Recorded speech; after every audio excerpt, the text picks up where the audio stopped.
ETV ప్రేక్షకులకి నమస్కారం. Triplex detergent soap శుభమస్తు కార్యక్రమానికి స్వాగతం. ఈనాడు శుభమస్తు కార్యక్రమంలోని గ్రహఫల మంచంలో గ్రహాల యొక్క స్థితిగతులు, వాటి యొక్క శుభాశుభ ఫలితాల గురించి పరిశీలిద్దాం. అలాగే రోజు 12 రాశుల వారికి ఏ సంఖ్యలు కలిసి వస్తాయి, రంగుల యొక్క ప్రాధాన్యత, ఏ దేవతల్ని పూజించాలి, ఎటువంటి దేవతాస్తుతులు పఠించాలి, ముఖ్యంగా 12 రాశుల వారు ఈ రోజు చేపట్టవలసినటువంటి కార్యక్రమాలు ఏమిటో పరిశీలిద్దాం. ముందుగా నేటి పంచాంగ వివరాలు.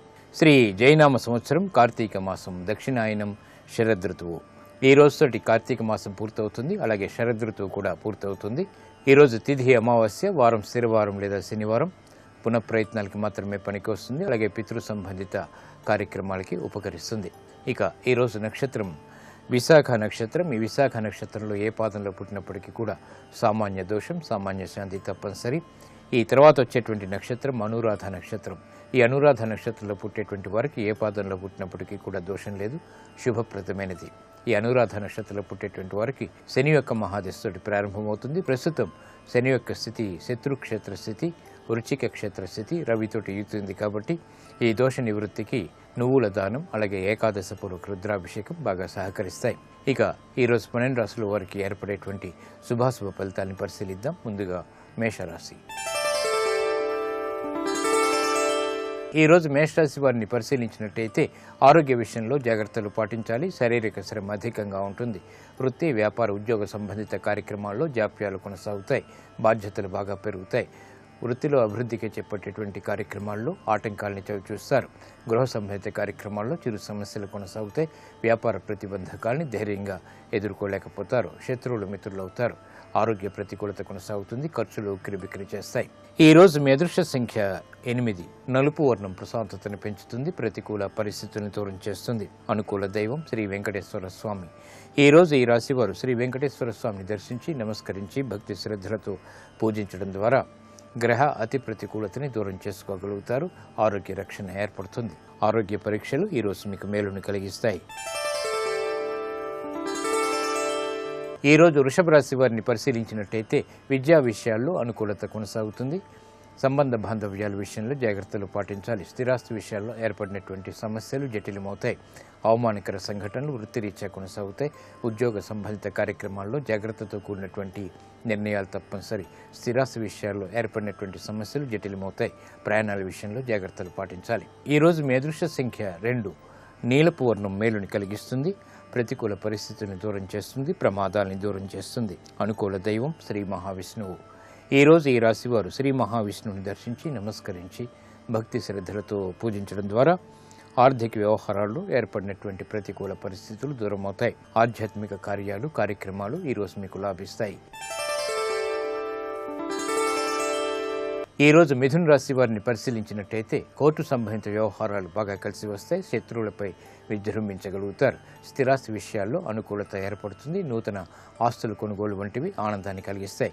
వ్యాపార ప్రతిబంధకాలను ధైర్యంతో ఎదుర్కోగలుగుతారు. ఆరోగ్యంలో మంచి మార్పులు చోటు చేసుకుంటాయి. ఆదాయాన్ని పెంపొందింపచేసేటువంటి కార్యక్రమ నిర్వహణ కొనసాగించగలుగుతారు. వ్యాపార అభివృద్ధికి చేపట్టేటువంటి కార్యక్రమాల్లో ప్రోత్సాహం లభిస్తుంది. గృహ విషయాల్లో ఆనందకర సంఘటనలు కొనసాగుతాయి. ఈ రోజు మీ అదృష్ట సంఖ్య 3. పసుపు వర్ణం త్వరితగతిని శుభాల్ని కలిగిస్తుంది. శుభవార్తల్ని దగ్గర చేస్తుంది. అనుకూల దైవం ఆంజనేయ స్వామి. ఈ రోజు ఈ రాశివారు ఆంజనేయ స్వామిని దర్శించి నమస్కరించి పూజించడం ద్వారా ధైర్యంతో కూడినటువంటి కార్యక్రమ నిర్వహణ, తద్వారా విజయాలు చేతికి అందుతాయి. విదేశీ సంబంధిత లావాదేవీలు, ప్రక్రియలు, సంభాషణలు, ప్రయాణాలు ఈరోజు మీకు లాభిస్తాయి. ఈ రోజు కర్కాటక రాశి వారిని పరిశీలించినట్టయితే ధైర్యంతో కూడినటువంటి కార్యక్రమ నిర్వహణ కొనసాగించినప్పటికీ విఘ్నాలతో విజయాలు సాధించగలుగుతారు. వృత్తిలో అభివృద్ధికి చేపట్టేటువంటి కార్యక్రమాల్లో ఆటంకాలు కొనసాగుతాయి. ఆరోగ్యంలో ప్రతికూల పరిస్థితులు విస్మయాన్ని కలిగిస్తాయి. ఖర్చులు బాగా పెరుగుతాయి. స్నేహితుల ద్వారా ఏర్పడినటువంటి కార్యక్రమాల్లో విభేదాలు తలెత్తేటువంటి అంశాలు విస్మయాన్ని కలిగిస్తాయి. నూతన కార్యక్రమాలను వేగవంతంగా ప్రారంభించలేకపోతారు. వృత్తి, వ్యాపార, ఉద్యోగ సంబంధిత కార్యక్రమాల్లో జాగ్రత్తతో కూడినటువంటి నిర్ణయాలు తప్పనిసరి. ఆర్థిక క్రమశిక్షణ లోపిస్తుంది. ఈ రోజు మీ అదృష్ట సంఖ్య 5. ఆకుపచ్చ వర్ణం రక్షణకి దోహదపడుతుంది. ఆహ్లాద పరిస్థితుల్ని ఆహ్వానించగలుగుతారు. అనుకూల దైవం సుబ్రహ్మణ్య స్వామి. ఈ రోజు ఈ రాశి వారు సుబ్రహ్మణ్య స్వామిని దర్శించి నమస్కరించి భక్తి శ్రద్ధలతో పూజించడం ద్వారా రుణ ఒత్తిళ్లు దూరం అవుతాయి. రుణ ప్రయత్నాలు ఈరోజు మీకు లాభిస్తాయి. ఈరోజు సింహరాశి వారిని పరిశీలించినట్టయితే మానసిక వైషమ్యాలు తొలగిపోతే చేపట్టేటువంటి కార్యక్రమాలపై శ్రద్ధ ఏర్పడుతుంది. వృత్తి, వ్యాపార, ఉద్యోగ సంబంధిత కార్యక్రమాల్లో ఏర్పడినటువంటి సందేహాలు, సంకోచాలు వీడిపోతాయి. నూతన స్నేహాల ద్వారా లబ్ధి ఏర్పడుతుంది. విదేశీ సంబంధిత లావాదేవీలు కలిసి వస్తాయి. వ్యయం ఎక్కువగా ఉన్నప్పటికీ ఆదాయాన్ని కూడా పెంపొందింప చేసుకోగలుగుతారు. ఆరోగ్య విషయంలో ఏర్పడినటువంటి ప్రతికూలత తగ్గుతుంది. కార్యక్రమ నిర్వహణలో నైపుణ్యం కొనసాగుతుంది. ఈ రోజు మీ అదృష్ట సంఖ్య 2. తెలుపు వర్ణం ప్రశాంతతను పెంచుతుంది. ప్రతికూల పరిస్థితులను దూరం చేస్తుంది. అనుకూల దైవం లక్ష్మీ నరసింహస్వామి. ఈ రోజు ఈ రాశి వారు లక్ష్మీ నరసింహస్వామిని దర్శించి భక్తి శ్రద్ధలతో పూజించడం ద్వారా ఆర్థికపరమైనటువంటి వ్యవహారాల్లో ఏర్పడినటువంటి చిక్కులు వీడిపోతాయి. నూతన స్నేహాలు ఈ రోజు మీకు లబ్ధిని చేకూరుస్తాయి. ఈ రోజు కన్యారాశి వారిని పరిశీలించినట్టయితే మానసిక వైషమ్యాలు తొలగిపోతే చేపట్టేటువంటి కార్యక్రమాలపై పట్టు బిగించగలుగుతారు. శత్రువులు మిత్రులవుతారు. కోర్టు సంబంధిత వ్యవహారాలు అనుకూలతని కలిగిస్తాయి. విభేదాలు వీడిపోతాయి. నూతన కార్యక్రమాలు గృహరీత్యా చేపట్టగలుగుతారు. వృత్తి, వ్యాపార, ఉద్యోగ సంబంధిత కార్యక్రమాల్లో సంతోష వార్తలు ఏర్పడతాయి. కార్యక్రమ నిర్వహణలో వేగవంతమైనటువంటి ఫలితాలు ఆనందాన్ని కలిగిస్తాయి. విదేశీ వ్యవహారాల్లో ఆర్థిక సహాయ సహకారాలు లభిస్తాయి. గతంలో కన్నా మెరుగైనటువంటి పరిస్థితులు గృహరీత్యా ఆనందాన్ని కలిగిస్తాయి. నిర్మాణాది కార్యక్రమాలు వంటివి సంతృప్తిని కలిగిస్తాయి. ఈ రోజు మీ అదృష్ట సంఖ్య 1. ఆకుపచ్చ వర్ణం రక్షణకి దోహదపడుతుంది. ప్రతికూల పరిస్థితులను దూరం చేస్తుంది. ఆహ్లాద పరిస్థితుల్ని ఆహ్వానిస్తుంది. అనుకూల దైవం మహాగణపతి. ఈ రోజు ఈ రాశి వారు మహాగణపతిని దర్శించి నమస్కరించి భక్తి శ్రద్ధలతో పూజించడం ద్వారా విజయాలు వేగవంతంగా దగ్గరవుతాయి. జాప్యాలు దూరమవుతాయి. కోర్టు సంబంధిత లావాదేవీలు, ప్రక్రియలు, సంభాషణలు ఈ రోజు మీకు లబ్ధిని చేకూరుస్తాయి. ఈ రోజు తులారాశి వారిని పరిశీలించినట్టయితే ఆరోగ్యంలో మంచి మార్పులు చేకూరుతాయి. ఆర్థిక గందరగోళ పరిస్థితులు కొనసాగుతాయి. మానసిక ధైర్యం కొనసాగుతుంది. చేపట్టేటువంటి కార్యక్రమాలపై ఆశించినటువంటి ప్రయోజనాన్ని పొందటానికి చేసేటువంటి ప్రయత్నాలు ముమ్మరం చేయగలుగుతారు. కార్యక్రమాల నిర్వహణలో ఏర్పడినటువంటి విభేదాలు వీడిపోతాయి. వ్యాపార ప్రతిబంధకాలను ఎదుర్కొనేటువంటి శక్తి సామర్థ్యాలు లభిస్తాయి. నూతన కార్యక్రమాలను ఉద్యోగరీత్యా చేపట్టగలుగుతారు. ఈ రోజు మీ అదృష్ట సంఖ్య 2. నీలపు వర్ణం మేలుని కలిగిస్తుంది. ప్రతికూల పరిస్థితులను దూరం చేస్తుంది. అనుకూల దైవం మహాకాళి. ఈ రోజు ఈ రాశి వారు మహాకాళి అమ్మవారిని దర్శించి నమస్కరించి భక్తి శ్రద్ధలతో పూజించడం ద్వారా మనోధైర్యం పెరుగుతుంది. విద్యా సంబంధిత ప్రయత్నాలు ఈ రోజు మీకు లాభిస్తాయి. ఈ రోజు వృశ్చిక రాశి వారిని పరిశీలించినట్టయితే శారీరక శ్రమ అధికంగా ఉంటుంది. చేపట్టేటువంటి కార్యక్రమాల్లో ప్రోత్సాహం తగ్గుతుంది. వృత్తి, వ్యాపార, ఉద్యోగ సంబంధిత కార్యక్రమాల్లో జాగ్రత్తతో కూడినటువంటి నిర్ణయాలు తప్పనిసరి. సంఘర్షణలు వృత్తిరీత్యా పెరుగుతాయి. నూతన కార్యక్రమాల విషయంలో జాగ్రత్తలు పాటించాలి. ఆరోగ్య విషయంలో కూడా క్రమశిక్షణ లోపిస్తుంది. ఆర్థిక వ్యవహారాల్లో ఏర్పడినటువంటి విభేదాలు ప్రయత్నంతో వీడిపోతాయి. అదృశ్య సంఘటనలు మాత్రం గృహంలో చోటు చేసుకుంటే శుభ ప్రయత్నాలు కొంతవరకు ఊరట కలిగిస్తాయి. ఈ రోజు మీ అదృష్ట సంఖ్య 6. నలుపు వర్ణం ప్రశాంతతను పెంచుతుంది. ప్రతికూల పరిస్థితులను దూరం చేస్తుంది. అనుకూల దైవం మహావిష్ణువు. ఈ రోజు ఈ రాశి వారు మహావిష్ణువుని దర్శించి నమస్కరించి భక్తి శ్రద్ధలతో పూజించడం ద్వారా గ్రహ అతి ప్రతికూలతని దూరం చేసుకోగలుగుతారు. వాహన కొనుగోలు వంటివి ఈ రోజు మీకు లబ్ధిని చేకూరుస్తాయి. ఈ రోజు ధనుసు రాశి వారిని పరిశీలించినట్టయితే ఆరోగ్యంలో ప్రతికూల పరిస్థితులు కొనసాగుతాయి. ఆర్థిక వ్యవహారాల్లో ఏర్పడినటువంటి ఇబ్బందులు ప్రబలమవుతాయి. చేపట్టేటువంటి కార్యక్రమాలపై శ్రద్ధ తప్పనిసరి. వాణిజ్యపరమైనటువంటి అంశాలు మొదట ప్రతికూలత, తర్వాత అనుకూలతని కలిగిస్తాయి. క్లిష్ట సమస్యలు, జటిలమయ్యేటువంటి సంఘటనలు లేకపోలేదు. వేగవంతమైనటువంటి నిర్ణయాలు పనికిరావు. వృత్తి, వ్యాపార, ఉద్యోగ సంబంధిత కార్యక్రమాల్లో సామరస్య ధోరణి ఉపయోగపడుతుంది. ఈ రోజు మీ అదృష్ట సంఖ్య 5. ఆకుపచ్చ వర్ణం ప్రశాంతతను పెంచుతుంది. ప్రతికూల పరిస్థితుల్ని దూరం చేస్తుంది. అనుకూల దైవం సుబ్రహ్మణ్య స్వామి. ఈ రోజు ఈ రాశి వారు సుబ్రహ్మణ్య స్వామిని దర్శించి నమస్కరించి భక్తి శ్రద్ధలతో పూజించడం ద్వారా ఆర్థిక వ్యవహారాల్లో ఏర్పడినటువంటి ప్రతికూలత తగ్గుతుంది. ఆరోగ్య పరీక్షలు ఈ రోజు మీకు మేలుని కలిగిస్తాయి. ఈ రోజు మకర రాశి వారిని పరిశీలించినట్టయితే సాహస నిర్ణయాల ద్వారా విజయాలు చేజిక్కించుకోగలుగుతారు. స్థిరాస్తి విషయాల్లో అనుకూలత ఏర్పడుతుంది. వ్యవసాయ సంబంధిత కార్యక్రమాల్లో ప్రోత్సాహం లభిస్తుంది. నూతన స్నేహాల ద్వారా లబ్ధి ఏర్పడుతుంది. కార్యక్రమాల నిర్వహణలో కఠిన నిర్ణయాలు తీసుకోగలుగుతారు. విజయాలు అన్ని రంగాల వారికి తథ్యం. నూతన కార్యక్రమాల్ని గృహరీత్యా కూడా చేపట్టగలుగుతారు. శుభ పరిణామాలు గృహంలో చోటు చేసుకుంటాయి. ఆర్థిక బలం చేకూరుతుంది. విద్యా సంబంధిత వ్యవహారాల్లో విజయాలు చేజిక్కించుకోగలుగుతారు. విదేశీ ప్రయాణాల ద్వారా లబ్ధి చేకూరుతుంది. ఈ రోజు మీ అదృష్ట సంఖ్య 1. నలుపు వర్ణం ప్రశాంతతను పెంచుతుంది, ప్రతికూల పరిస్థితిని దూరం చేస్తుంది. అనుకూల దైవం ఈశ్వరుడు. ఈ రోజు ఈ రాశి వారు శివాలయాన్ని దర్శించి ఈశ్వరుడికి అభిషేకాది కార్యక్రమాలు నిర్వహించడం ద్వారా శుభవార్తలు వింటారు. ఆర్థిక లావాదేవీలు, సంభాషణలు, ప్రక్రియలు ఈ రోజు మీకు లాభిస్తాయి. ఈ రోజు కుంభరాశి వారిని పరిశీలించినట్టయితే కార్యక్రమ నిర్వహణలో ఏర్పడినటువంటి జాప్యాలను సడలించుకునేటువంటి ప్రయత్నాలు కలిసి వస్తాయి. ఆరోగ్యంలో కూడా మంచి మార్పులు చేకూరుతాయి. వృత్తి, వ్యాపార, ఉద్యోగ సంబంధిత కార్యక్రమాల్లో ఏర్పడినటువంటి ప్రతికూల పరిస్థితుల్ని సడలించుకోగలుగుతారు. గృహ సంబంధిత కార్యక్రమాల్లో ఆనందకర సంఘటనలు కొనసాగుతాయి. వ్యాపార అభివృద్ధికి చేపట్టేటువంటి కార్యక్రమాల్లో ఆర్థిక సహాయ సహకారాలు పొందగలుగుతారు. ప్రయాణాల ద్వారా లబ్ధి చేకూరుతుంది. వ్యాపార నిర్ణయాలు కలిసి వస్తాయి. గృహ సంబంధిత కార్యక్రమాల్లో ఆనందకర సంఘటనలు కొనసాగుతాయి. ఆరోగ్యం పర్వాలేదు. ఈ రోజు మీ అదృష్ట సంఖ్య 5. ఆకుపచ్చ వర్ణం రక్షణకి దోహదపడుతుంది, ప్రతికూల పరిస్థితులను దూరం చేస్తుంది, ఆహ్లాద పరిస్థితుల్ని ఆహ్వానిస్తుంది. అనుకూల దైవం ఆంజనేయ స్వామి. ఈ రోజు ఈ రాశి వారు ఆంజనేయ స్వామిని దర్శించి నమస్కరించి పూజించడం ద్వారా కోర్టు సంబంధిత వ్యవహారాల్లో విజయాలు దగ్గరవుతాయి. రుణ ప్రయత్నాలు ఈ రోజు మీకు లాభిస్తాయి. ఈ రోజు మీనరాశి వారిని పరిశీలించినట్టయితే వ్యవహారాల్లో చుక్కెదురు పరిస్థితుల్ని అధిగమించగలుగుతారు. శుభ ప్రయత్నాలు కలిసి వస్తాయి. ఆనందకర వాతావరణం అన్ని రంగాల వారికి దగ్గరవుతుంది. కార్యక్రమ నిర్వహణలో నైపుణ్యం కొనసాగుతుంది. క్లిష్ట సమస్యలకు పరిష్కారాలు పొందగలుగుతారు. వ్యాపార ప్రతిబంధకాలను ఎదుర్కోగలుగుతారు. గృహ విషయాల్లో ఆనందకర సంఘటనలు చోటు చేసుకుంటాయి. గృహ నిర్మాణాది కార్యక్రమ ఆలోచనలు ప్రబలమవుతాయి. వ్యవహారాల్లో ఆశించినటువంటి ప్రయోజనాలు వెంటనే పొందగలుగుతారు. స్నేహితులతో మైత్రి కొనసాగుతుంది. ఆరోగ్యం పదిలం. ఈ రోజు మీ అదృష్ట సంఖ్య 3. పసుపు వర్ణం త్వరితగతిన శుభాల్ని కలిగిస్తుంది, ప్రతికూల పరిస్థితులను దూరం చేస్తుంది. అనుకూల దైవం మహాగణపతి. ఈ రోజు ఈ రాశి వారు మహాగణపతిని దర్శించి నమస్కరించి పూజించడం ద్వారా విఘ్నాల్ని దూరం చేసుకోగలుగుతారు. విదేశీ లావాదేవీలు, సంభాషణలు, ప్రక్రియలు ఈరోజు మీకు ఉపకరిస్తాయి. ఇప్పుడు ఆరోగ్యం ఆయుర్వేద అంశంలో అనారోగ్య సమస్యలకు ఆయుర్వేద పరిష్కార మార్గాలు తెలుసుకుంటారు. నమస్కారం. ఈనాటి శుభమస్తు కార్యక్రమంలో ఆరోగ్యం ఆయుర్వేదం శీర్షికన మూత్రంలో మంట సమస్యను తగ్గించుకోవడానికి ఆయుర్వేదంలో ఉన్న పరిష్కార మార్గాల గురించి తెలుసుకుందాం. మామూలుగా మూత్రం పాస్ చేస్తున్నప్పుడు, అంటే మూత్రం విసర్జిస్తున్నప్పుడు ఎటువంటి ఇబ్బంది ఉండదు, నార్మల్గా గడిచిపోతూ ఉంటుంది.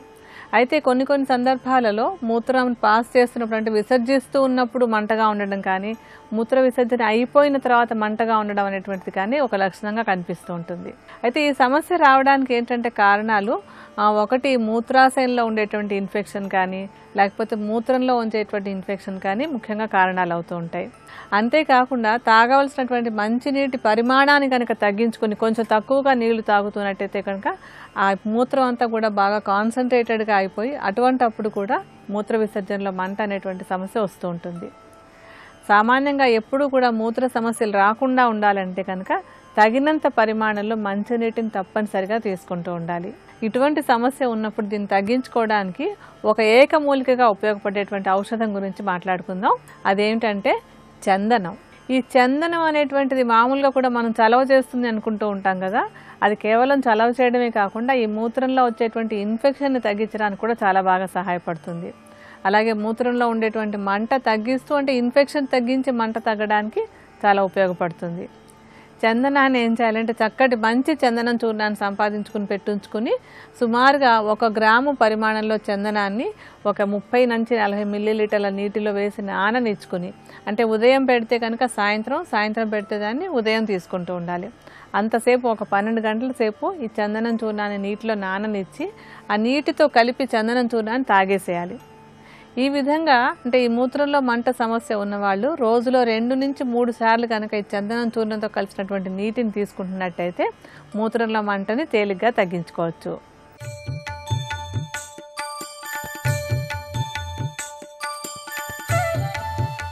పరమేశ్వరుణ్ణి చూడాలనేటటువంటి కుతూహలం కలిగినటువంటి వాడు ఆలయ ప్రవేశం చేసినప్పుడు లింగముగా దర్శనమిస్తాడు. లింగము అంటే గుర్తు. దేనికి గుర్తు? నీకు కలిగిన ఆర్తికి జవాబు చెప్పటానికి గుర్తు. అందుకే శివాలయంలోకి ఎందుకు వెళ్ళాలి అంటే, నీకు ఆర్తి కలిగితే వెళ్ళాలి. ఏ ఆర్తి కలిగితే వెళ్ళాలి అంటే, నీకు అసలు ఈ విశ్వాన్నంతటినీ నిర్మించి నిర్వహించి లయం చేస్తున్న వాడిని చూడాలి అని నీకు అనిపిస్తే అప్పుడు శివాలయంలోకి వెళ్ళాలి. ఆ వెళ్ళినప్పుడు నీకు కలిగేటటువంటి అనుభూతి వేరు, అది లేకుండా శివాలయంలో ప్రవేశిస్తే ఉండేటటువంటి స్థితి వేరు. అందుకే లింగం నీకు కలిగిన ఆర్తికి జవాబు కాదు. పరమేశ్వరుడి వైపు నుంచి చూసినప్పుడు పరమేశ్వరుడికి అసలు రూపం ఏమిటి? ఈ రూపంతో ఉంటాడు పరమేశ్వరుడు, ఇంతే, ఇలాగే ఉంటాడు, ఇంకింతకన్నా భిన్నంగా ఉండడు అని నేను అన్నాను అనుకోండి, తప్పది. అసలు ఈశ్వరుడికి ఆకృతి లేదు. కొంచెం నేను దగ్గరికి తీసుకొచ్చి చెప్పాలి అంటే యథార్థం అవుతుందని చెప్పలేను, దగ్గరికి తీసుకొచ్చి చెప్పాలంటే ఆయన మేలిమి బంగారము వంటివాడు. ఇప్పుడు ఆ బంగారంతో మీరు గొలుసు చేయించుకోవచ్చు, కేయూరం చేయించుకోవచ్చు, కంకణం చేయించుకోవచ్చు, అది నామరూపములుగా మీ ఇష్టాన్ని బట్టి మారుతుంది. కానీ అసలు పరమేశ్వరుడు ముద్ద బంగారం, దానికి ఏం రూపం లేదు, మీరు మార్చుకున్నారు. భగవంతుడు నాకు ఈ రూపంతో కనపడాలని ఆర్తి పొందినటువంటి భాగవతుల యొక్క కోరిక తీర్చడానికి ఆయన ఒక రూపాన్ని పొందాడు తప్ప ఆయనకంటూ అసలు రూపమే లేదు, ఆయన నిర్గుణుడు. అందుకే వేదాంత డిండిమం చేస్తూ శంకరాచార్యులు వారు అంటారు, పీఠం అంబమయం సర్వం శివలింగైశ్చ చిన్మయం సాకారంచ నిరాకారం నిర్గుణంచ గుణాత్మకం తత్వం తత్పరమం బ్రహ్మ ఇది వేదాంత డిండిమహ అంటారు. ఆయన నిర్గుణంలోంచి సగుణంగా వస్తాడు, కంటికి కనపడే రూపంలో వస్తాడు. ఎందుకు అలా రావాలి అంటే ఏదో ఒక రూపంలో రావాలని కోరుకున్న భక్తుడు ఒకడున్నాడు, వాడి కోసం రూపం దాల్చాడు. లేకపోతే అసలు ఆయనకి రూపంతో ఉండవలసిన అవసరమే లేదు, అంతటా నిండి నిబిడీకృతమై ఉంటాడు. కాబట్టి ఆయనని ఒక రూపంతో చెప్పడం కుదరదు, ఒక రూపం చెప్పకపోతే మనసు నిలబడదు. అందుకే రూపం ఉన్నవాడా రూపము లేనివాడా అంటే రూపముండి రూపము లేనివాడు. ఉంది, శివలింగం ఉంది, కానీ దానికి రూపం ఉందా? రూపం లేదు. అందుకే శివలింగానికి వేదాంతంలో అరూపరూపి అని పేరు. రూపమున్నది రూపము లేనిది, ఇలా ఓ ఆకారం కనపడుతోంది, కానీ దానికి కాళ్ళ చేతుల ముఖమా ఏమి లేవు. కాబట్టి అది అరూపరూపి. ఇప్పుడు ఆ శివలింగము ఒక గుర్తు. ఏమంటే అది ఒక గుర్తు అయితే దానికి శక్తి ఏం లేదు, అది ఒక గుర్తుగా మనం పెట్టుకున్నామంతే తప్పించి అది నిజంగా శక్తివంతం కాదా అని మీరు అంటారేమో. శివలింగానికి ఉన్నటువంటి శక్తి అసలు లింగ స్వరూపంలో ఉంది. ఎందుచేత అంటే శివలింగం ఎలా ఉంటుంది? ఇలా ఉంటుంది కదా, గుండ్రంగా ఉంటుంది. ఇప్పుడు ఇలా గుండ్రంగా ఉంది అని నేను అన్నాను అనుకోండి, శివలింగం ఇంత ఉంది, ఇంతదైతే అప్పుడు అందులోకి పట్టేవి ఇంకొంచెం పెరిగాయా? ఈ గది అంతా అన్నాను అనుకోండి, అప్పుడు ఈ గదిలో అన్నీ అందులోకి పట్టేశాయా? అలానే తిప్పుతూ ఈ బ్రహ్మాండం అంతా అన్నాను అనుకోండి, ఇప్పుడు ఈ బ్రహ్మాండం అంతా ఎందులో ఉంది? అందులోనే ఉంది. అంతా ఎందులో ఉందో అది లింగం, అంతా ఎందులో పెరుగుతోందో అది లింగం, అంతా ఎందులోకి కలిసిపోతోందో అది లింగం. ఇప్పుడు పరమేశ్వరుణ్ణి యథార్థముగా సూచించుటకు గుర్తు శివలింగము. కాబట్టి కంటితో కనపడినది కాదు, ఇది సర్వవ్యాపకమైతే, ఇది చుట్టుకుంటే నిజానికి దీనిలో ఈ బ్రహ్మాండమంతా ఉన్నది అని గుర్తుపట్టాలి. సరే ఏమంటే ఊహచేత గుర్తుపట్టమంటున్నారు మీరు, నిజమే ఊహచేత గుర్తుపడతాం. మన ఊహచేత ఈశ్వరునికి శక్తి ఆపాదించడమా? అసలు నిజానికి శివలింగానికి ఏమైనా శక్తి ఉంటుందా అంటే శివలింగమునకు 5 ముఖములు ఉంటాయి, 5 ముఖములతో ఉంటుంది. ఏది ముఖము అంటే మీరు ఎటు విభూతి రాసి బొట్టు పెడితే అది ముఖం. 5 ముఖములు అని ఎందుకంటారంటే తూర్పు, పడమర, ఉత్తరం, దక్షిణం 4 వైపులా 4 ముఖాలతో చూస్తాడు. పైకి ఒక ముఖంతో చూస్తాడు, 5 ముఖాలు. 5 ముఖాలతో ఉంటాడు కాబట్టే పంచాస్యుడు అని పేరు. ఇందులో గమ్మత్తు ఏమిటంటే 5 ముఖాలతో ఉండి ఏం చేస్తుంటాడు? 5 వైపులా చూస్తూ ఉండడమేనా ముఖంతో? కాదు. మీరు జాగ్రత్తగా గుర్తుపట్టగలిగితే శివాలయాలన్నింటిలోకి శివాగమంలో అత్యంత శ్రేష్టమైన శివాలయం, ఉత్తర క్షణంలో మీరు దర్శనం చేస్తే కోరికలను ఈడేర్చగలిగినటువంటి శివాలయం దాన్ని మించి ఇంకొక శివాలయం ఉందని చెప్పడం సాధ్యం కాని శివాలయం పశ్చిమాభిముఖమైన శివాలయం. అంటే మీరు లోపలికి ప్రవేశించినప్పుడు ఆలయంలో శివలింగం పశ్చిమ ముఖాన్ని చూస్తే దాన్ని సద్యోజాత శివాలయము అంటారు. అది సద్యోజాత ముఖంతో చూస్తోంది. అది శివాగమంలో అన్ని శివాలయాల్లోకి శక్తివంతమైన శివాలయం అదే. ఈశ్వరుడు తూర్పుకి ఒక ముఖంతో చూస్తాడు, దాన్ని తత్పురుష ముఖము అంటారు. ఇప్పుడు ఇక్కడ ఉండే శివాలయంలో ఉండే శివలింగం తూర్పుని చూస్తోంది. తూర్పుని చూస్తోంది అంటే దాని ఉద్దేశ్యం ఏంటంటే, మీరు లోపలికి వెడుతున్నప్పుడు దేవాలయం కట్టినప్పుడు రాజద్వారానికి ఎదురుగుండా దాని ముఖం తూర్పు వైపుకుంటుంది. తత్పురుషము అంటారు. ఈ తత్పురుషం వైపు చూసేటటువంటి ముఖం, తత్పురుషమని పేరున్న ముఖం తూర్పుకి చూస్తే అది తిరోధానాన్ని చేస్తుంటుంది. తిరోధానము అన్న మాటకు అర్థం ఏంటంటే చీకటిలో ఉంచుతూ ఉంటాడు. ఆ ముఖంతో తెలియనివ్వడు. మాయాస్వరూపుడై లోకమునకు జ్ఞానము లేకుండా చెయ్యగలిగినటువంటి ముఖమునకు తత్పురుష ముఖమని పేరు. అది మాయ కమ్మిస్తూ ఉంటుంది అందరి మీద. ఒక శివాలయంలో ప్రదక్షిణానికి మీరు వెళ్ళినప్పుడు మిగిలినటువంటి ఆలయాల్లో ఎలా ప్రదక్షిణం చేస్తారో అలా చెయ్యడాన్ని అంగీకరించదు శైవాగమం. అసలు దక్షిణం అన్న మాట ఎక్కడి నుంచి వచ్చింది అని అడిగారు.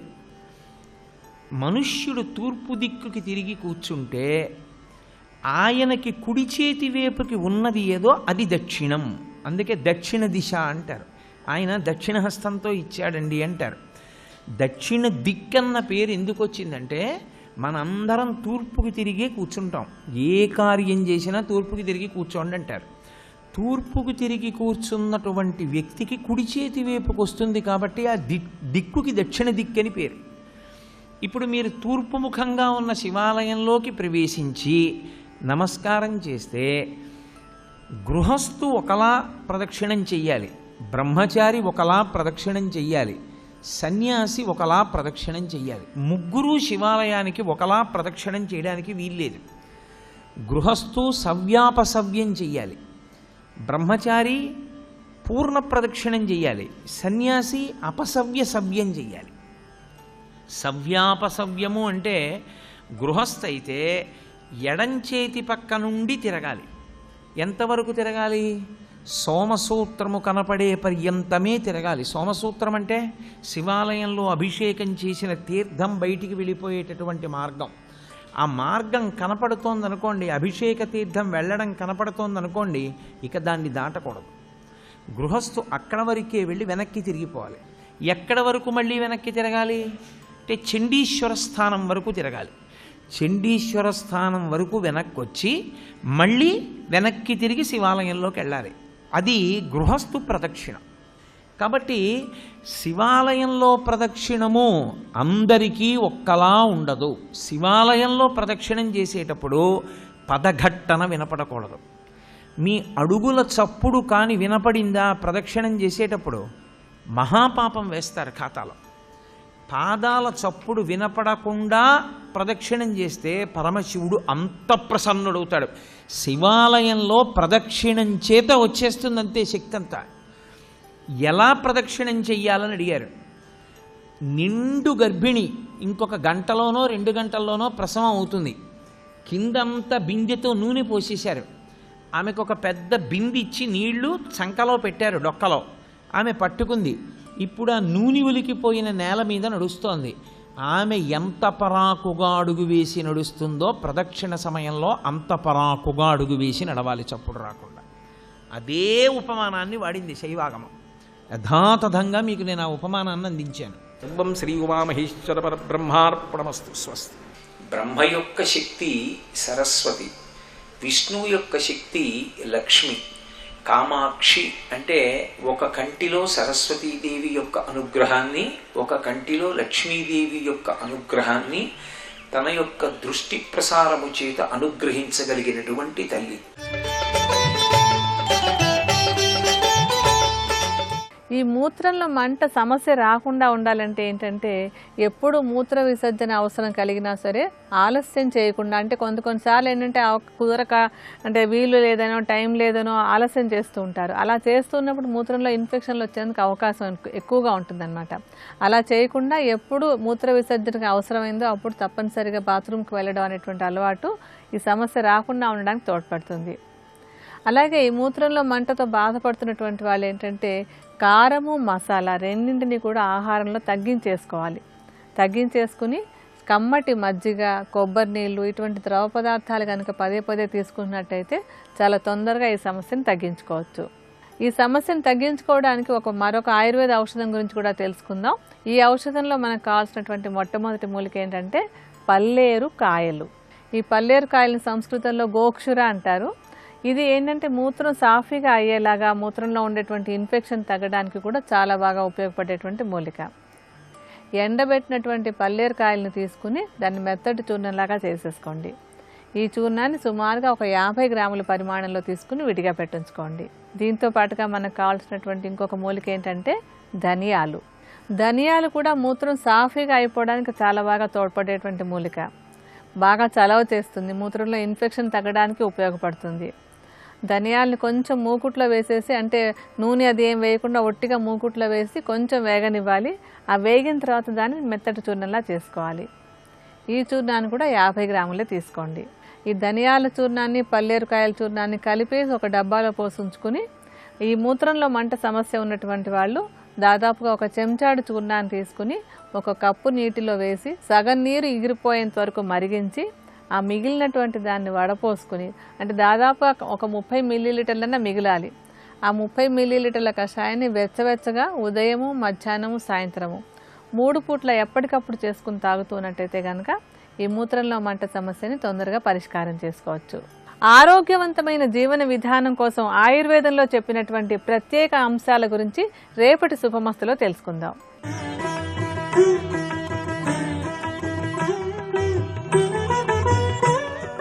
త్రిబులెక్స్ డిటర్జెంట్ సోప్ శుభమస్తు కార్యక్రమంలో శుభయోగం శీర్షికకి స్వాగతం. ఈ శీర్షికన కార్యసిద్ధి ప్రక్రియలు అనే అంశం గురించి పరిశీలిద్దాం. ఐశ్వర్య ప్రదాత ఈశ్వరుడు.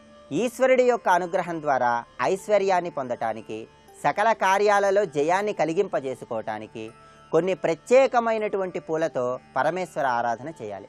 పరమేశ్వరుణ్ణి సంపెంగ పూలతో పూజిస్తూ ఓం చంద్రశేఖరాయ నమః అంటూ స్వామి మంత్రాన్ని జపించినట్లయితే ఉద్యోగం లేని వారికి సత్వరమే ఉద్యోగ ప్రాప్తి ఏర్పడుతుంది.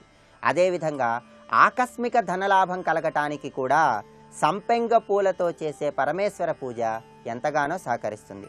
అలాగే ఏదైనా ఒక కోరిక కోరుకుంటే ఆ కోరిక సులభంగా నెరవేరాలంటే పరమేశ్వరుణ్ణి గులాబీ పూలతో ఆరాధన చేయాలి. వివాహ సిద్ధి కోసం పరమేశ్వరుణ్ణి సన్నజాజి పూలతో పూజించినట్లయితే చక్కటి సత్ఫలితాన్ని పొందవచ్చు. అదేవిధంగా అపమృత్యు దోషాలను తొలగింపజేసుకోవటానికి, చక్కటి ఆయుర్దాయాన్ని పెంపొందింపజేసుకోవటానికి పరమేశ్వరుణ్ణి మల్లెపూలతో అర్చన చేయాలి. అలాగే శత్రుబాధలను నివారింపజేసుకోవటానికి, శత్రువులను సైతం మిత్రులుగా మార్చుకోవటానికి పార్వతీదేవి స్వయంగా పరమేశ్వరుణ్ణి పూజించినటువంటి ఎర్రటి మందార పుష్పాలతో పూజించినట్లయితే చక్కటి సత్ఫలితాలను పొందవచ్చు. అదేవిధంగా మందార పుష్పాలతో పరమేశ్వరుని పూజించినట్లయితే శత్రునాశనంతో పాటు శత్రువులను సైతం మిత్రులుగా మార్చుకోవడంతో పాటుగా అద్భుతమైనటువంటి ప్రజ్ఞాపాఠవాలను, జ్ఞానాన్ని కూడా పెంపొందింపజేసుకోవచ్చు. అదేవిధంగా ఉద్యోగంలో ఉన్నతిని పెంపొందింపజేసుకోవటానికి, ఉద్యోగంలో అధికార పదవులను పొందటానికి పరమేశ్వరుణ్ణి తామర పువ్వులతో ఆరాధనా కార్యక్రమాన్ని నిర్వహించాలి. అలాగే ధనాన్ని, సంపదను అనుకోని రీతులలో పొంది చక్కటి ధన సమృద్ధిని పెంపొందింపజేసుకోవటానికి పరమేశ్వరుణ్ణి గన్నేరు పూలతో, జిల్లేడు పూలతో ఆరాధన చేయాలని శాస్త్రాలలో వర్ణించటం జరిగింది. కోరిన కోరికలు నెరవేరటంతో పాటుగా అష్టైశ్వర్య సిద్ధిని పెంపొందింపజేసుకోవటానికి పరమేశ్వరుణ్ణి తుమ్మి పూలతో ఆరాధన చేయాలి. అదేవిధంగా జనాకర్షణ శక్తిని పెంపొందింపజేసుకోవటానికి, రాజకీయ రంగంలో విశేషంగా రాణించటానికి పచ్చగోరింట పూలతో పరమేశ్వరుని ఆరాధన చేసినట్లయితే చక్కటి సత్ఫలితాలను పొందవచ్చు. అలాగే కదంబ పుష్పాలతో పరమేశ్వరుణ్ణి ఆరాధన చేయటం ద్వారా పరమేశ్వరుడి యొక్క అనుగ్రహంతో పాటుగా పార్వతీదేవి యొక్క అనుగ్రహాన్ని కూడా పొంది సకల కార్యాలలో జయాన్ని పొందవచ్చు. అలాగే శివ కుటుంబం మొత్తాన్ని కూడా కొన్ని ప్రత్యేకమైన పుష్పాలతో ఆరాధన చేసినట్లయితే పరమేశ్వరుడి యొక్క అనుగ్రహాన్ని సులభంగా పొందవచ్చు.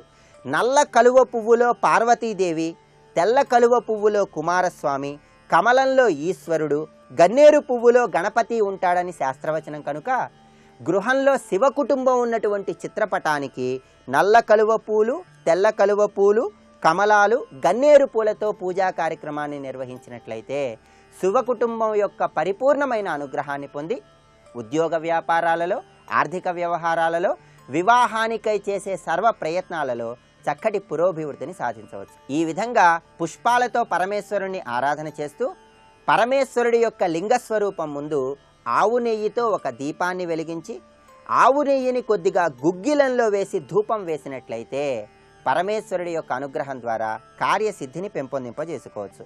ఇంకా కార్యసిద్ధికి సంబంధించిన మరిన్ని ప్రక్రియలను గురించి వచ్చే శనివారం శుభమస్తు కార్యక్రమంలో శుభయోగం శీర్షికన తెలుసుకుందాం.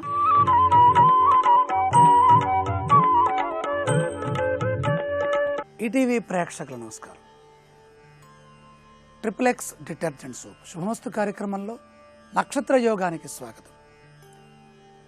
ఏ నక్షత్రంలో జన్మించాం, ఏ లగ్నంలో జన్మించాం, ఈ నక్షత్రానికి లగ్నానికి అనుసంధానం ఉన్నదా, లగ్నాధిపతికి నక్షత్రాధిపతికి అవినాభావ సంబంధం ఉన్నప్పుడు జాతకం విశేషంగా యోగిస్తుంది. జాతకం యోగించాలంటే నక్షత్రం కీలక పాత్ర పోషిస్తుంది.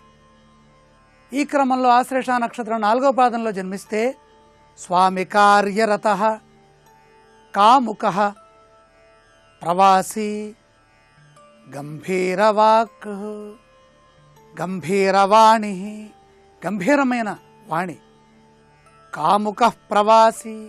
విదేశ యోగాలు విశేషంగా యోగిస్తాయి.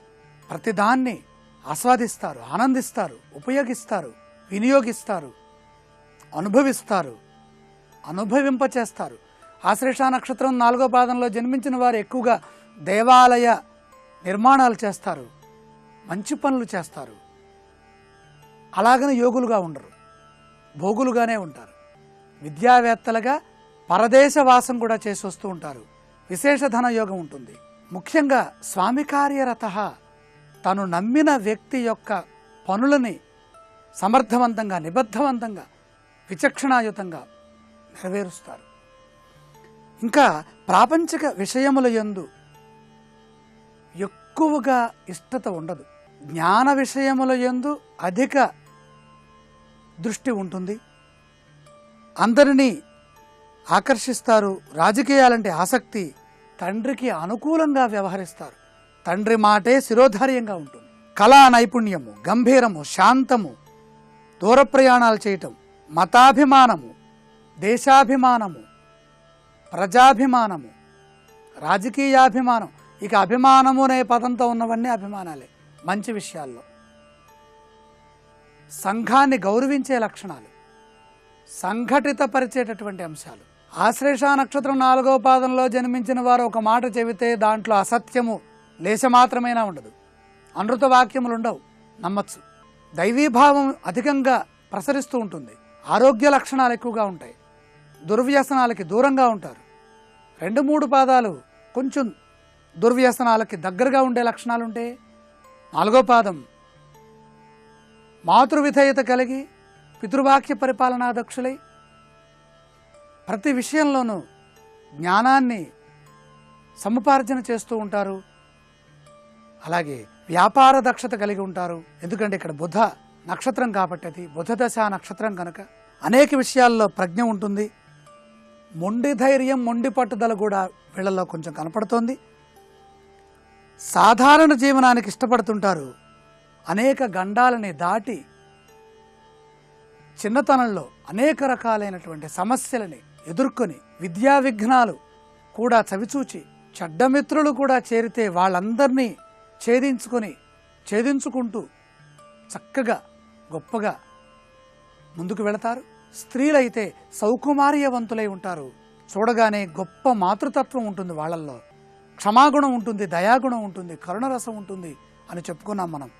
ఈ క్రమంలో వీరు ఆరాధించవలసినటువంటి ఆరాధ్య దైవం సాక్షాత్తు బ్రహ్మగారు. చతుర్ముఖ బ్రహ్మ అంటే వేదములని వినటం, వేదోపాసన, నాదోపాసన, సంగీతము ఇవన్నీ వినటం, ఆరాధించడం, ఈశ్వరుణ్ణి విష్ణువుని ధ్యానించటం. రామబ్రహ్మ పరబ్రహ్మ రాముడు కాబట్టి రామారాధన కలిసి వస్తుంది.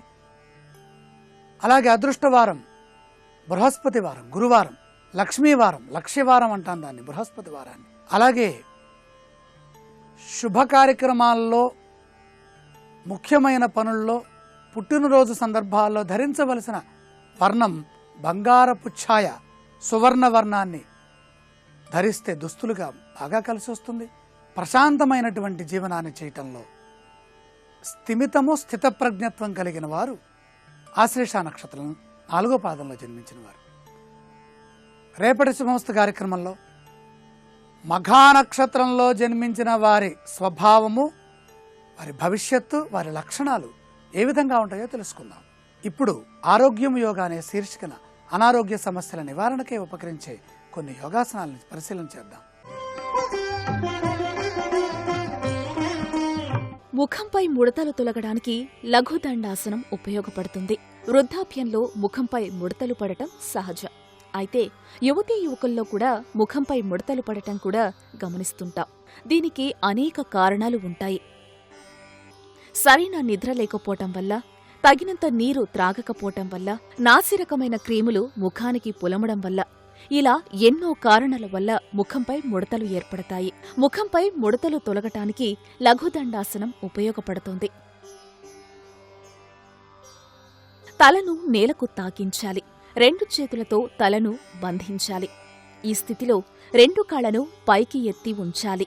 ఈ ఆసన సాధన వల్ల ముఖ కండరాలు బలోపేతమవుతాయి. ముఖం కాంతివంతమై ముఖంపై ముడతలు తొలగుతాయి.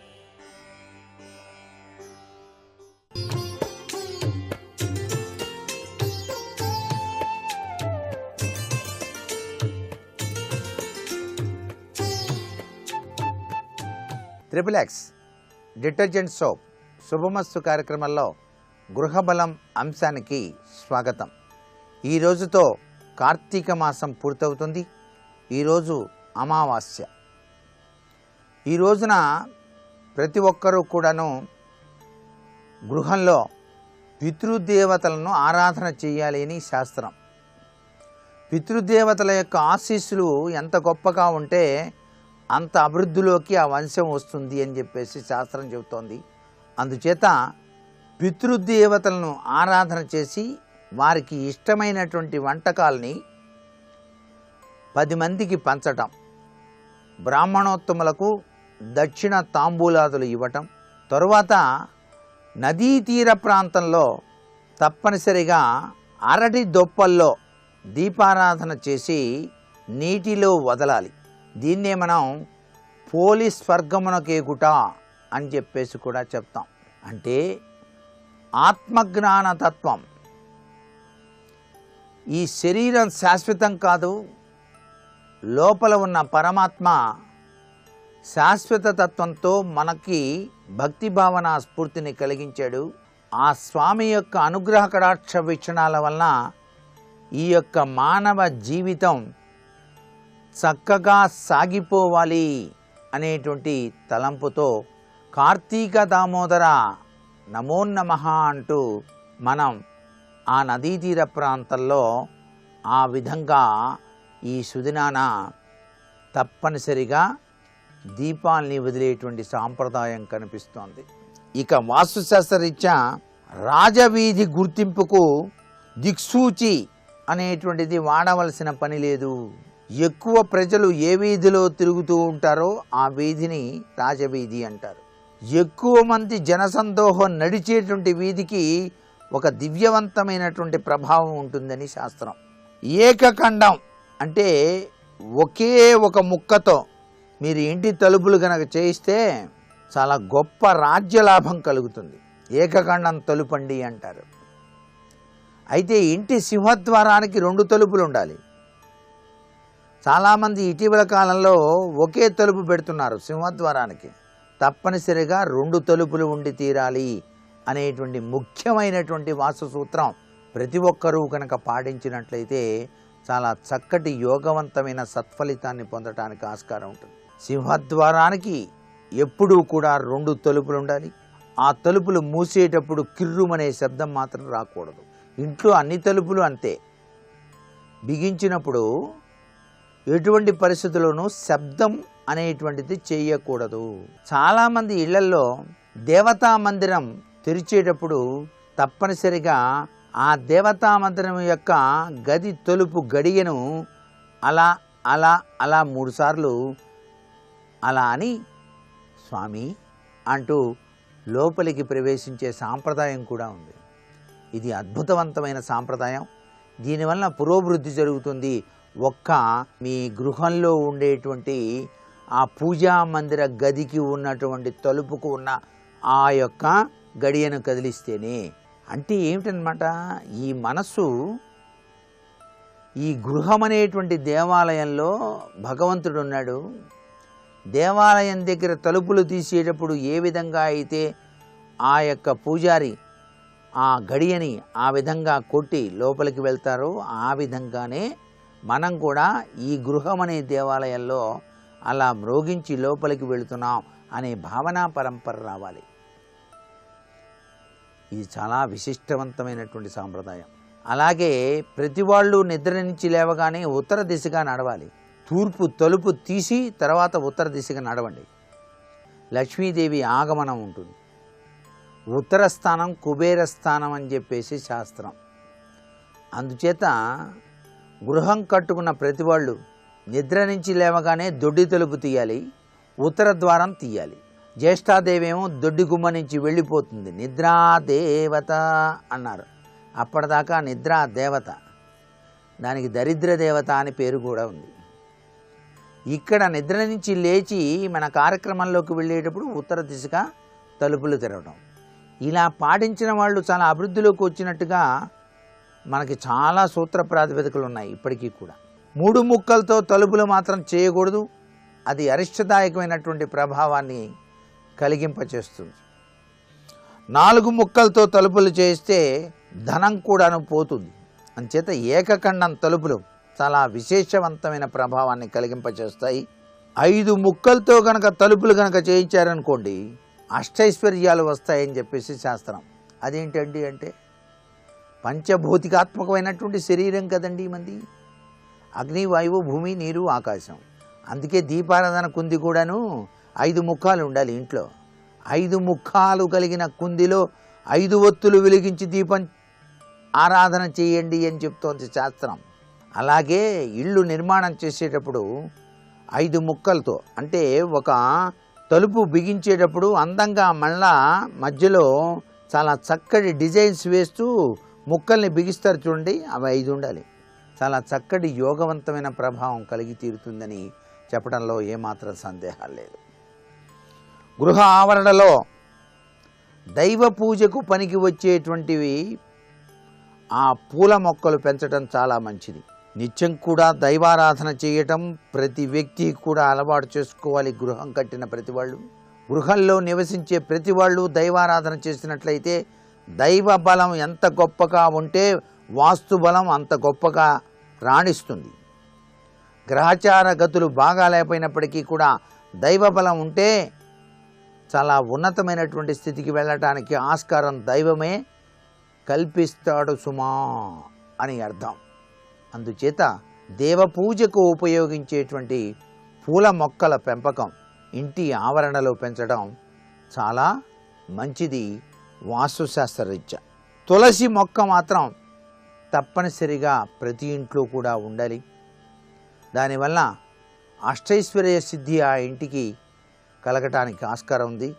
ఒక కళా సంపద, ఒక విధమైనటువంటి అమృతతుల్యమైనటువంటి ప్రభావం ఆ ఇంట్లో విరాజిల్లుతూ ఉంటుంది అని చెప్పేసి మనకు శాస్త్రం. తులసి మొక్క లేని ఇల్లు కళావిహీనమే అని కూడా శాస్త్రంలో చెప్పడం జరిగింది. వంటగదిలో ఈశాన్య మూల దైవ పూజ చేసుకుంటానికి వీలుగా కూడా నిర్మాణం చేసుకోవచ్చు.